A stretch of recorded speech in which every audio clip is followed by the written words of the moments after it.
All of the most famous bridges in the world are anchored to the earth in some way, practically speaking, because they can be. The bodies of water they span are all shallow enough to reach bedrock. In Seattle, Washington, that's not the case.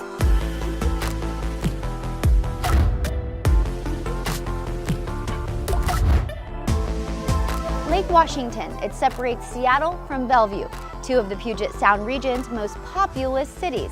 But it's too deep for a suspension or a drawbridge, so in 1963 they created the Evergreen Point Floating Bridge.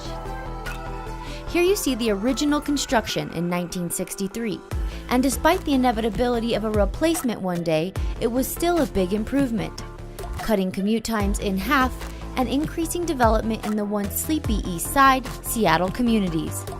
But with 1950s technology and more than 50 years out in the elements, along with explosive growth population and cars on the road, the old bridge had to be replaced.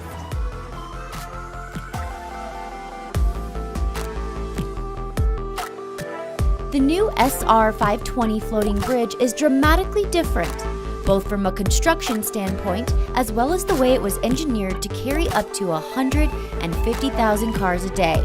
So now we've got cars, we've got HOVs, which are high occupancy vehicles, we've got ride shares and buses. We also wanted to connect people who are riding their bicycles or pedestrians. So that's what this bridge does. It really connects two communities with each other. It is the largest floating bridge in the world, more than 1.4 miles from end to end. It now has 6 lanes rather than 4, and with an eye to the future, it also will eventually be able to accommodate a light rail. It was built for 75 years of service, and that's a long time. So this bridge will be able to not only carry us, but also our children. So it's really a bridge to the future. At the end of the day, for the NECA IBEW Powering America team here in Seattle, not only can they drive by a project they helped bring to a successful completion, they can drive on it. Well, that's it for this edition of ETV. Be sure to follow us on all of our social media accounts. For ETV on Lake Washington in Seattle, I'm Erica McClary.